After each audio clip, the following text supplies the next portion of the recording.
Hey guys, இது உங்கள் லக்ஷு சமையல். ஸோ இன்னைக்கு நம்ம வீடியோவில் என்ன பார்க்க போகிறோன்னா மரவள்ளிக்கிழங்கு அல்வா. ஸோ மரவள்ளிக்கிழங்க நம்ம நிறைய நிறைய டிஷ் பண்ணியிருப்போம். ஸோ இது வந்து ஒரு வித்தியாசமான ஒரு புது டிஷ்ஷாக இருக்கும்.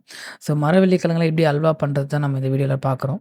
ஃபர்ஸ்ட் வந்து நம்ம மரவள்ளிக்கிழங்கு நல்லா தோல் சீவி கரெக்டாக க்ளீன் பண்ணி வச்சிடணும் தண்ணியில் கழுவிட்டு. ஸோ அதுக்கப்புறம் வந்து நம்ம அந்த அல்வாவோட கன்சிஸ்டன்சிக்கு வரா மாதிரி ஏற்ற மாதிரி நம்ம வந்து அதை நல்லா சீவிக்கணும்.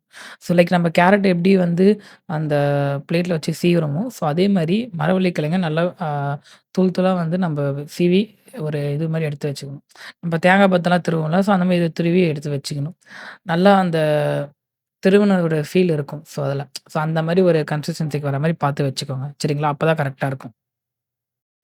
Okay guys. இப்ப நம்ப சீவி வச்ச மரவள்ளிக்கிழங்கு இருக்குல்ல, ஸோ அத எடுத்துக்கோங்க. அத எடுத்து மிக்ஸில போட்டு நல்லா அரைச்சுருங்க. நல்லா அரைச்சீங்கன்னா, ஸோ இந்த தன்மைக்கு வந்துரும். அதாவது நம்ப அந்த மரவள்ளிக்கிழங்கு பால் இருக்குல்ல, ஸோ அது வர அளவுக்கு நம்ம அரைச்சுக்கணும் நல்லா. கெட்டியா அரைச்சுட்டோன்னா, அந்த பால் வந்து நம்ம தனியா வடிகட்டி, ஸோ அதுலேருந்து நம்ம எடுத்துக்கலாம். நம்ம ஏன்னா இது லைக் வந்து ஒரு ஒரிஜினல் மில்க்கு மாதிரி இருக்கும்.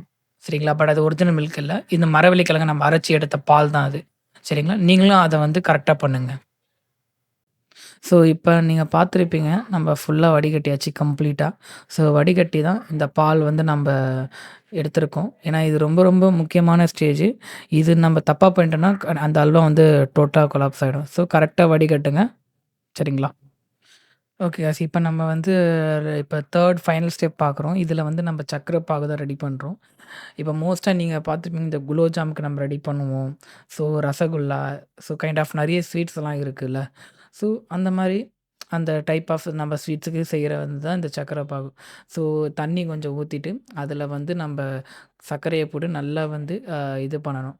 ஸோ, நல்லா கொஞ்சம் ரவுண்ட் அப் பண்ணிட்டே இருந்தோம்னா, அது கொஞ்சம் ஹீட் ஆகும். ஸோ, ஹீட் ஆக என்னன்னா, அந்த சர்க்கரையும் தண்ணியும் மிக்ஸ் ஆகும். ஸோ, அப்ப மிக்ஸ் ஆகுறப்ப அந்த இது வந்து கிரியேட் ஆகும். அந்த சர்க்கரை தண்ணி.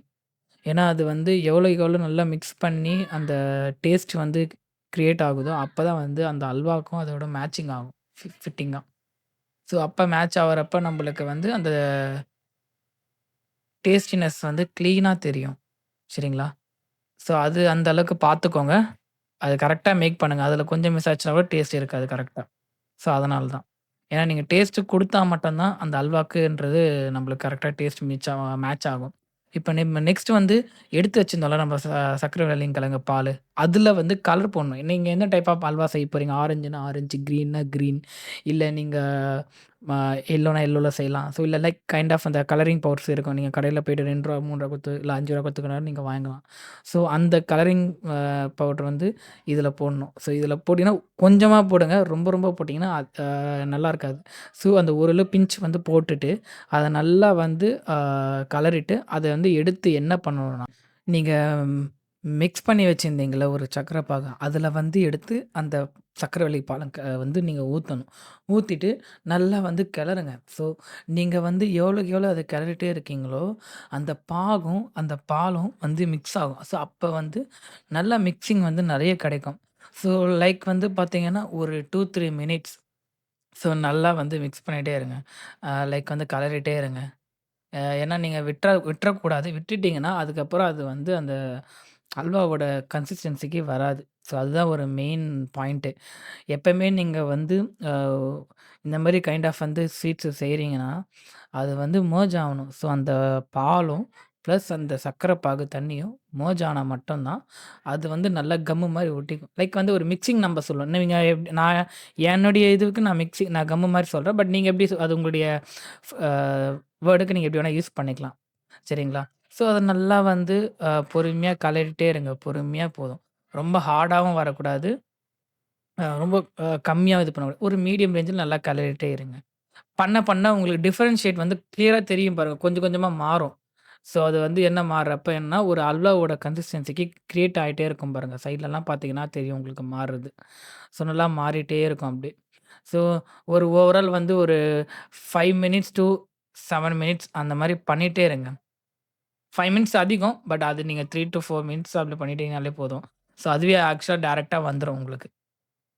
ஸோ நல்லா மிக்ஸிங் குடுத்துட்டே இருந்தீங்கன்னா, உங்களுக்கு பெர்ஃபெக்ட்டா அந்த அல்வாவோட இதுக்கு வந்துரும்.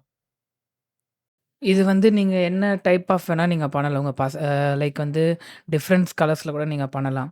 எப்பவுமே வந்து அல்வா வந்து பசங்களுக்கு ரொம்ப பிடிக்கும். பசங்கள விட பெரியவங்க ரொம்ப ரொம்ப விருப்பப்பட்டு சாப்பிடுவாங்க. ஏன்னா நெறைய பேரால ஸ்வீட்ஸ் வந்து இந்த மாரி அல்வாஸ் வந்து வெளியில போய் வாங்குனா, கிராம் கணக்குல நெறைய ரேட் ஆகும். பட் அதில அவங்க வந்து என்ன கலப்பாங்கன்றது கூட நம்மளுக்கு தெரியாது. புரியுது. கலரிங்ன்றது நம்ம வெளியிலருந்து தான் வாங்குறோம். பட் நம்ப வந்து அது ஓவரா போடுறதில்ல. நம்பளுக்கு தெரிஞ்ச அளவுக்கு நம்ம ஒரு பிஞ்ச் தான் நம்ம போடுறோம். பட் அவங்க அதுக்கு என்ன யூஸ் பண்றாங்க? அது என்ன மெத்தட்ல பண்றாங்கன்னு நம்மளுக்கு தெரியாது.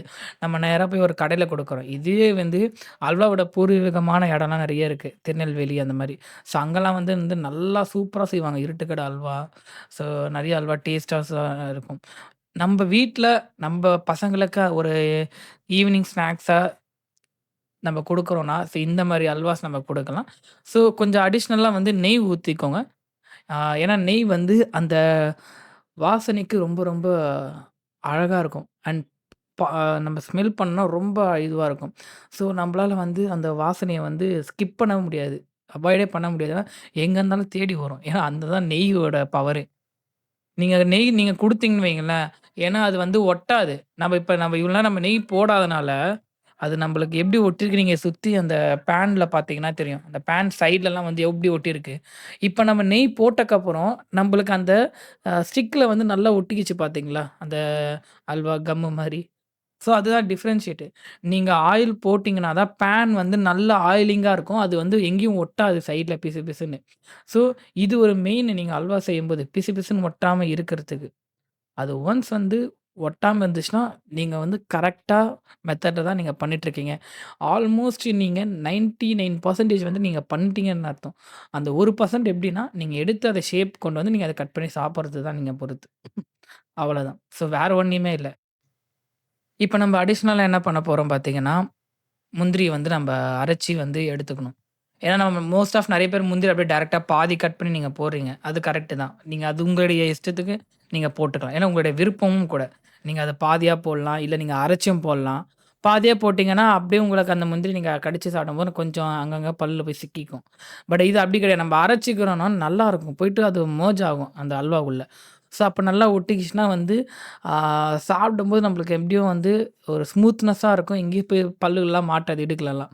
ஸோ அப்படி ஒரு வாசனையும் குடுக்கும் நல்லா கேஷ்யூ நட்ஸ்லாம் நீங்க ஆட் பண்றீங்கன்னா. நீங்க அடிஷனலா வந்து அந்த ஃப்ரூட்ஸ் நட்ஸ் மாரி ஒண்ணு இருக்கும்ல. நம்ம இப்ப பீடாலாம் போடுறோம்ல, பீடாக்குள்ள வச்சிருப்பாங்கல்ல. அந்த மாரி நட்ஸ்லாம் நீங்க பேக்கரில கேட்டா கிடைக்கும். ஸோ அது அது நீங்க அதையும் நீங்க ஆட் பண்ணிக்கலாம். சப்போஸ் உங்களுக்கு நீங்க எக்ஸ்ட்ரா எதனா பண்றீங்கன்னா. ஸோ நம்ப வந்து கேஷ்யூ நட்ஸ் எடுத்துருக்கோம். கேஷ்யூ நட்ஸ் வந்து நல்லா அரைச்சு, அதில கொஞ்சம் லைட்டா வந்து மாவு ஷேப் மாரி அரைச்சுக்கணும் நம்ப அத. அப்பதான் வந்து நம்பளுக்கு தெரியும். நீங்க ஏன்னா நான் போட்டிருக்கிறது பார்த்தா உங்களுக்கு தெரியும். அந்த கேஷ்யூ நட்ஸ் எப்படி எடுத்திருக்கோம் அப்படின்ட்டு. ஸோ அத நல்லா இது பண்ணி, நல்லா கிளறுங்க. கிளற கிளற உங்களுக்கு வந்து அந்த அல்வாவோட ஃபைனல் ஸ்டேஜுக்கு வரும். ஃபைனல் ஸ்டேஜ் வந்துச்சுன்னா, இப்ப தெரியும் உங்களுக்கு. அந்த திக்னஸ நீங்களே பாருங்க எப்படி இருக்குன்ட்டு.